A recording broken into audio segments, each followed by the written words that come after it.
It's like maybe like a foot. He's driving a different vehicle. Look at that guy. He's convinced that the Pinzgauer is going to have lower... He's in a different vehicle while his other vehicle is running and driving itself. There's nobody in here.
This is not a Toyota, but I figured out how to drive it. Check it out. So you just turn, where's the key? You just turn the key, wait, it will start, push the button, parking brake, twist to reverse, let off. Oh snap, dude. I'm a semi-truck driver, self-appointed.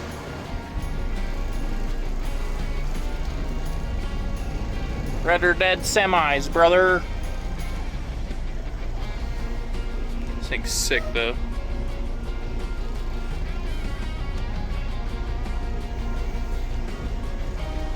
Freightliner.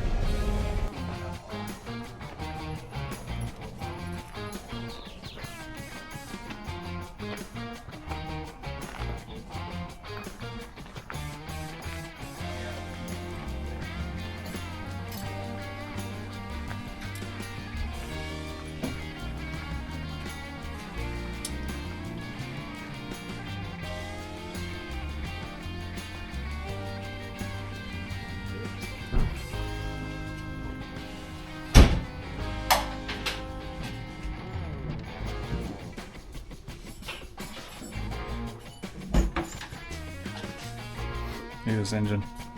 Looks like a jet. What the heck is that, dude? Fan. Aboard. So what I want to do is kind of talk about this and what happens and what finally happens. But we're gonna have to... Well, here we are at Tilo's shop. Thought we'd introduce you guys to Tilo because he's got too much cool stuff and we like old cool stuff, and military is my new obsession. So here we are in the German military. Tilo, introduce yourself. Yeah, Tilo from Germany, moved here 30 years ago, even though I was born here. And I basically never had any interest in four-wheel drive vehicles. I was also a conscientious objector in Germany until I moved here and needed something to move my clutter, which was one of these. And from there, it went to this. And so I learned a lot of things the hard way. And naturally, you fell in love with these vehicles. Naturally, we discovered good purposes and so forth, yes. All right, we'll talk about what we're doing here at Tilo's.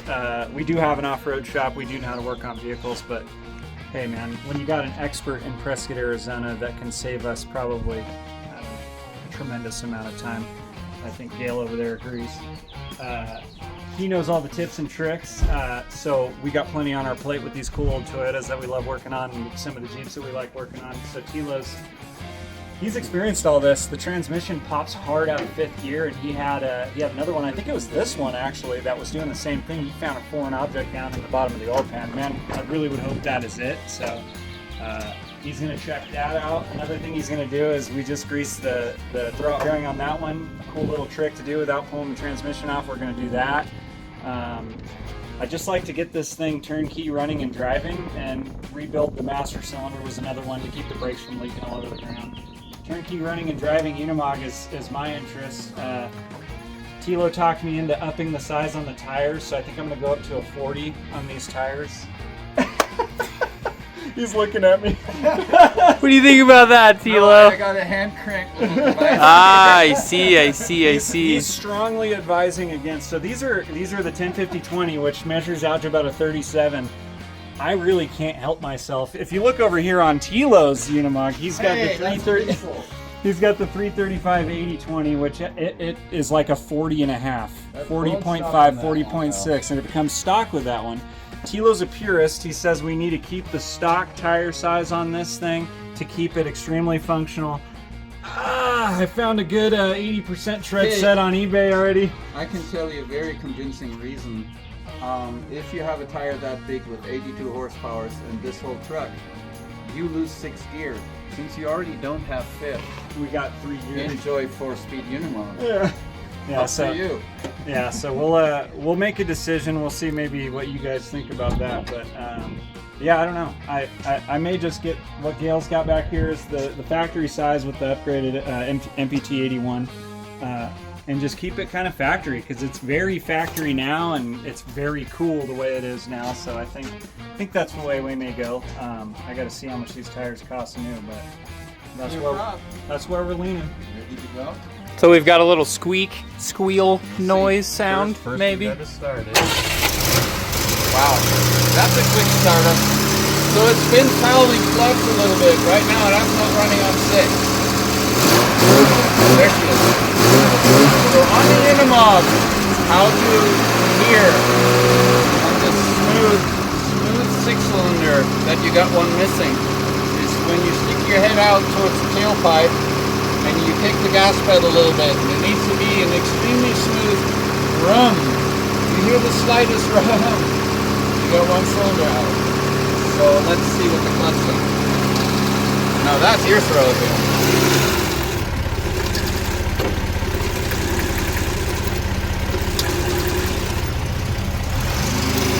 Get an improvement on that. So this is going to get the trick we just did to Gail's Unimog, pop the throttle bearing open, throw some grease in there, and see if it gives it another 2 years of life expected.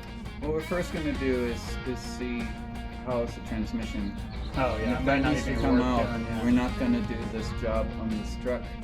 So what have we done up to this point since you picked it up from us? Steam clean. First was just the first aid kit with the pony tank to just make it run and 2 new batteries, and it fired right up, which was really impressive.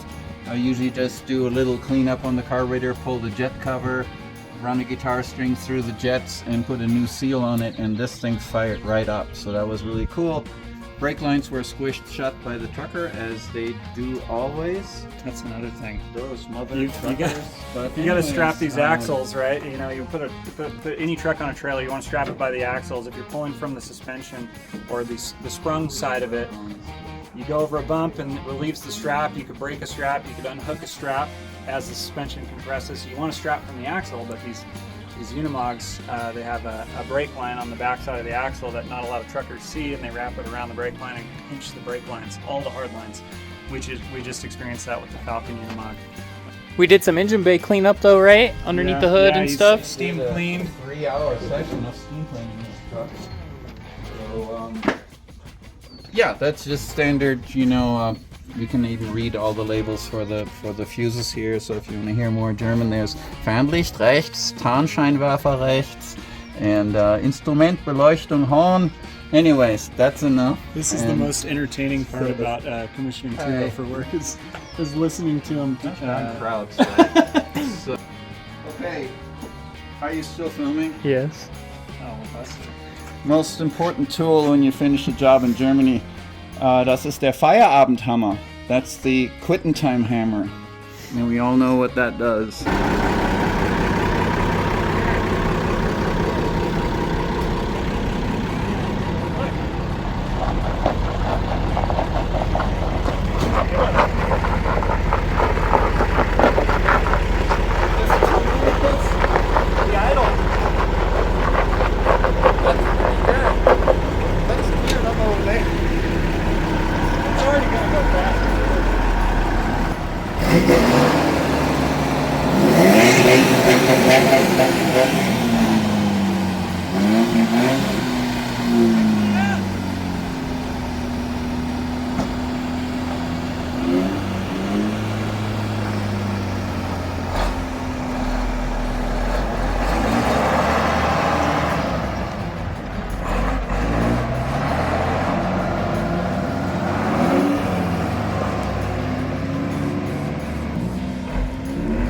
I think we're about to have a race. I'm going to see who can move slower, double low. I need to put my side chair right here so I can go like...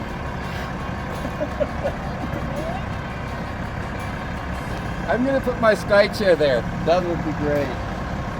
Well,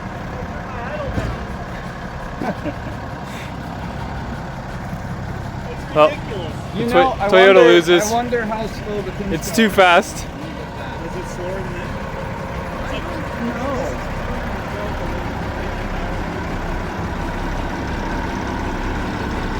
It's actually moving. Can't tell, but it's moving. And I'm trying to get ran over. This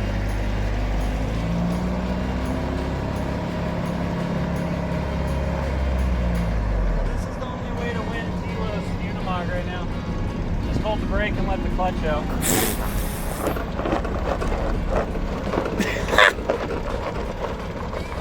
What is that, two-wheel drive, double low? Yeah. That's crazy. Dude, he's still going over there, dude. Unbelievable. It hasn't even moved. It hasn't, it's like, maybe like a foot. He's driving a different vehicle. Look at that guy. He's convinced that the Pinzgauer is going to have lower... He's in a different vehicle while his other vehicle is running and driving itself. There's nobody in here. Sick. And it is moving. You can see. Wow. I would say that's extremely low. This thing's cool.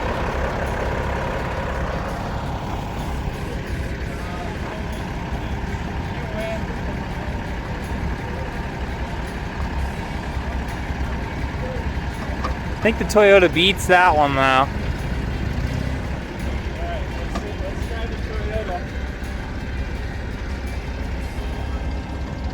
Ooh, get a little side-by-side action. That one is still driving, just so we're on the same page. It's still going.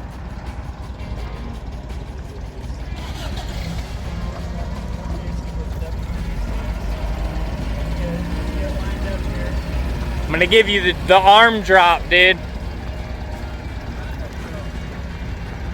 Back up a little more, cheater.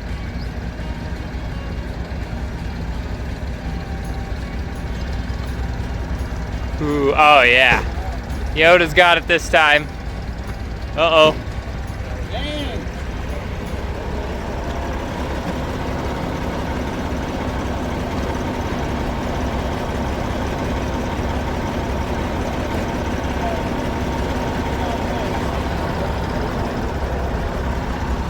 Hey Tilo, when are you going to start the Unimog? When are you going to turn this one? It's still going. It's only moved, like, look at his tire mark. That's where he started. It's only moved like 3 feet. He's turning it up. Sick.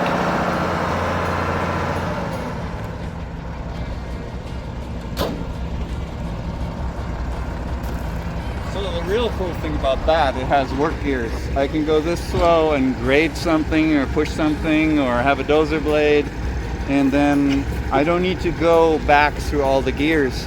I go in from my pre-select into normal, and I can reverse real quick and get another bite at whatever I'm working on. That comes in really handy. But I do not want to do a clutch on that. It's been running this entire time. Oh, okay. It's only went like 5 feet. That's crazy. Wow. So the clutch on this is a double clutch. So I have the power takeoff in the front and the rear. And here's another shifter. It's my PTO for 550 and 1100 RPMs. I can select front, rear, or both. So the double clutch is for the purpose of, you have a snow blower on the front. It takes like 50 horses, and you run the implement first. That's the first level of the clutch. Then you let it go more, and the truck starts moving. The clutch alone is 4,000. I do not want to do that job. Super cool. And three-way tipper bed.